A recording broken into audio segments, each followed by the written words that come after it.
மாலும் நகின்னு இன்னைக்கு எத்தனை முறை சொன்னேன் என மனைவி மாலினியிடம் கிண்டலாக கேட்டார் ரகு தாத்தா. ஓ அதுவா, காலங்காத்தால யாரோ அழைப்பு மணி அடிக்கிறாங்களேன்னு கதவை திறந்ததும் நம்ம அப்பார்ட்மெண்ட் செக்யூரிட்டி ஹிந்தியில் ஏதோ பொறிஞ்சு தள்ளுனா. அவன் என்ன சொன்னான்னு புரியல. நம்ம மகன் பரத்தையோ மருமகள் ஜானாவியோ எழுப்பி கேட்க சொல்லலாம்னு தோணலை. அவன்கிட்ட மாலும் நகின்னு சொன்னேன், அவ்வளவுதான் என மாலினி சொன்னார். அப்புறம் நான் பையனும் மருமகளும் ஆஃபீஸ் போனதுக்கப்புறம் மெயின்டெனன்ஸிலிருந்து ஒரு எலக்ட்ரிஷியன் வந்தான். கேசர் ரிப்பேர்னு வரச் சொல்லி கூப்பிட்டுருப்பான் போல இருக்கு. வந்தவன் மடமடன்னு அந்த கேசரை இறக்கி கலட்டி போட்டு எதையோ மாற்றணும்னு சொன்னான். அதையும் ஹிந்தியில் அவன் சொன்னது எனக்கு சுத்தமாக புரியலை, உங்களுக்கும் தான் புரியலை. 2 பேரும் கோரஸா மாலு நகின்னு சொல்லி அவனை அனுப்பிட்டோம். அப்புறம் பரத் ஃபோன் பண்ணி கேட்டு எனக்கு கால் பண்ணியிருக்கலாமே என தமிழில் 2 வார்த்தை தாங்க சொன்னான் என மாலினி சொல்லவும், அப்புறம் மாலை 4 மணிக்கு ஜானாவின் சிநேகிதி வந்து வாய் நிறைய ஹிந்தி பேசி எதையோ கேட்டாள். மாலும் நகி ஜானா ஆஃபீஸ்மே ஜானா ஹைன்னு கூடுதலாக 4 ஹிந்தி வார்த்தையில் சொன்னேன். அவள் இடின்னு சிரிச்சுட்டே போயிட்டா என்றாள் மாலினி பாட்டி. இருவருக்கும் ஹிந்தி தெரியாததால் தினமும் சந்திக்கும் இடர்களை நகைச்சுவையாக பகிர்ந்து சிரிப்பது இவர்களது வழக்கமாகிவிட்டது.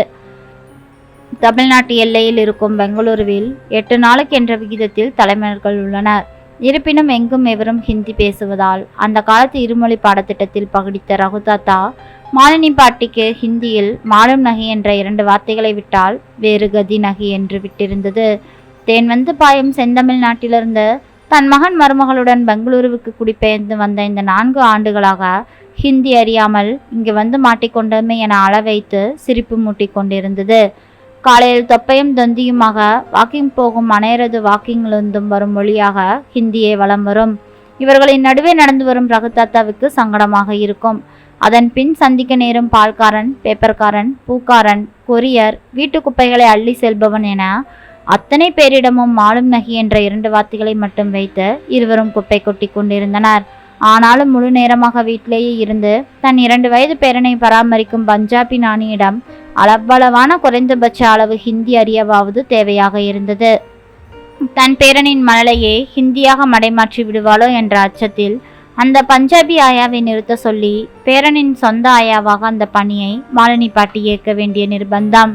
அதேபோல் வடக்கத்தி சமையல்காரிடம் தெற்கத்தி பொங்கல் வடை ரெசிபிகளை சொல்லித்தரக்கூட ஹிந்தியே தேவைப்பட்டது. ஒரு முறை ஆஃபீஸில் இருந்து மாலினிக்கு போன் செய்து சமையல்காரிக்கு அடை அவியல் செய்முறையை கற்றுத்தர சொன்னாள் ஜானா. ஆனால் அவளோ தானும் கணவரும் சாப்பிடும்போது சமையல்காரிக்கும் தட்டில் போட்டு கொடுத்து டேஸ்ட் பார்க்க சொல்லிவிட்டாள். அவளும் சாப்பிட்டு விட்டு பகுத் அச்சாகே என காரசாரமாக கண்ணீர் வடித்தாள். அதன் பின் அதன் பெயர் என்ன என கேட்டாள் சமையல்காரி. மாலினி பெருமையாக அடை அவியல் என்று சொல்ல அவளோ ஹிந்தி மே கியா ஹை என்றாள். அடை அவியலுக்கு மொழிபெயர்ப்பு செய்யும் அத்தனை ஹிந்தி அறிவு இல்லாதவளாய் மாலும் நகி என எப்போதும் போல் தெரியாதவென கூறிவிட்டாள். அடையை அடக்கி கொண்ட வாயால் அவள் சொன்ன மாலும் நகி என்ற காதில் ஆளுதகி என விழுந்து தொலைத்து விட்டது. ஆளுதகி சூப்பர்ஹை என சமையல்காரி பாராட்டிய அந்த சம்பவத்தால் அடை அவியல் ஆளுதகி என்ற மொழி மாற்றம் பெற்று குடும்பத்தினரை சிரிக்க வைத்து விட்டது. இப்படி ஹிந்தி அறியாமை சிரிப்பாய் சிரிக்க, பாட்டி நீ எம்எஸ்சி படிச்சேன்னு சொல்ற, உனக்கு ஹிந்தி தரலையா என சரளமாக ஹிந்தி பேசும் 7ஆம் வகுப்பு படிக்கும் பேத்தி ரக்ஷனா கேட்டுவிட்டாள். அதை ஏண்டி கேட்குற என அழுத்து கொண்ட மாலினி பாட்டிக்கு அந்த சோக கதை ஒப்புக்கு சப்பானியாக ஒரு பாடமாகத்தான் அவளுக்கு இருந்தது. ஹிந்தியில் 50க்கு 1 மார்க் வாங்கியதை எல்லோரிடமும் பெருமையாக சொல்லி அதன் மூலம் ஹிந்தியை ஏளனம் செய்து மகிழ்வதுண்டு ரகு தாத்தா. மாலினி அந்த காலத்தில் பியூசி என்ற +2வை கல்லூரியில் பயின்ற போதுதான் ஹிந்தி திணிப்பு, ஹிந்தி எதிர்ப்பு என்றெல்லாம் பேசப்பட்டு ஹிந்தி எழுத்துக்களின் மீது தார்பூசப்பட்டு போராட்டங்கள் துவங்கியிருந்தன. ஹிந்தி எதிர்ப்பு போராட்டங்களில் மாணவர்கள் ஈடுபட்டு சேவை செய்ய ஒத்தாசையாக அடிக்கடி மாலினி பாட்டி பள்ளி கல்லூரி விடுமுறைக்கு எல்லாம் போனாள். இப்படி கல்லூரிகள் மூடப்பட்ட காலங்களில் காஷ்மீர் கலிகளி, மேரா நாம் ஜோக்கர் மற்றும் ஜிகிரி தோஸ்த் என இத்தியாதி ஹிந்தி திரைப்படங்களுக்கு வீட்டுக்கு தெரியாமல் போகவே மாலினிக்கு இணைப்பிரியாக தோழியாக கிடைத்தாள் பூமாலை. பூமாலையின் தந்தை இளந்தமிழம் தீவிர ஹிந்தி எதிர்ப்பாணியில் இருந்தவர். தந்தையின் உபதேசங்களை பூமாலை மாலினியிடமும் மோதி அவள் மனதில் ஹிந்தியை 2 கோரப்பல் நீட்டி அரக்கியாக சித்தரிக்க விட்டிருந்தாள். இப்படியாகவே மாலினிக்கு வீட்டுக்கு தெரியாமல் அந்த இருவருக்கும் ஹிந்தி திரைப்படங்களே வசதியாக அமைந்தது. இப்படி பூமாலை திருட்டுத்தனமாக ஹிந்தி படம் பார்ப்பதை பார்த்துவிட்டார் அவளது தந்தை. கையும் களவுமாக அவளை பிடித்து வீட்டுக்கு இழுத்து போய் பழுக்க காய்ச்சிய கம்பியால் அவள் கன்னத்தில் சூடு இழைத்து விட்டார். ஹிந்தியை எதிர்க்க இளந்தமிழன் தன் மகளுக்கு இட்ட சூடு என அந்த காலத்து தினசரியில் தலைப்பு செய்தியாகவும் அது வந்திருந்தது. அப்படி இருந்தும் சூட்டோடு சூடாக மாலினியுடன் தர்மேந்திரா, ஹேமா மாலினி போன்றவர்களின் படங்களை பார்க்க சென்றாள் பூமாலை. இது தர்மமில்லை என்றாலும் பூமாலையின் முகத்தில் அந்த தழும்பை பார்க்கும் போதெல்லாம் மாலினிக்கு ஹிந்தியின் மேல் இனம் புரியாத வெறுப்பு தழும்பாக பதிந்து விட்டது. அதன் விளைவாக மாலினியை பக்கத்து வீட்டு ஹிந்தி டீச்சரிடம் ஹிந்தி கற்றுக்க சொன்னாள் அம்மா. பூமாலைக்கு தெரிந்தால் அவளது பூமணம் புண்ணாகி விடுமோ என கரிசனப்பட்டு ஹிந்தி கற்பதை முற்றிலுமாக மறுத்துவிட்டாள் மாலினி. கல்லூரி நாட்களுக்கு பின் பூமாலை குடும்பத்தினர் எங்கோ குடிபெயர்ந்து சென்று விட்டனர். அவர்களின் அட்ரஸ் எதுவும் இல்லாததால் தொடர்பு முற்றிலுமாக துண்டிக்கப்பட்டாலும் மாலினியின் மனத்திரையில் பூமாலையின் முகவடு அவள் மயிலாப்பூரில் மாவடு வாங்கும் போதெல்லாம் வந்து வேதனை தரும். இந்த இடைப்பட்ட காலங்களில் மாலினிக்கு ஹிந்தி கற்கவில்லையே என்ற ஏக்கம் இல்லாமல் தான் இருந்தது. இருமொழியிலே அறிந்திருந்த மாலினி எனும் மாமியாருக்கு மும்மொழி அறிந்த மும்பை நங்கையை மருமகளாக்கி விதி சதி செய்து விட்டது.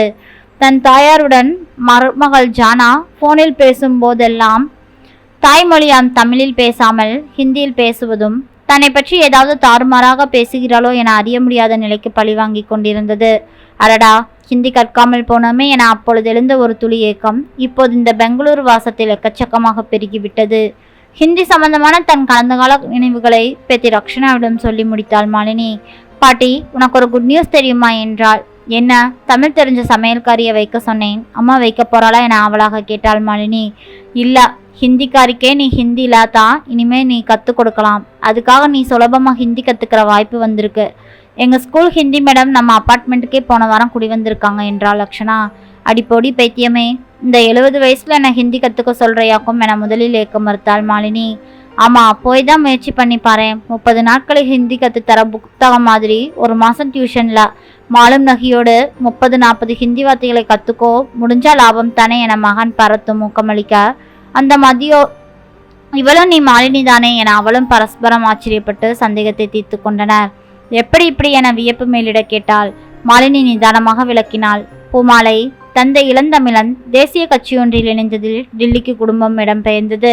அதோடு ஹிந்தி எதிர்ப்பு மாற்றமடைந்து மாற்றான் மொழிக்கு மனமுண்டு என இளந்தமிழனின் மனமாற்றம் பூமாலையை ஹிந்தி பிரசார சபை மூலம் ஹிந்தி புலமை அடைய வைத்து விட்டது.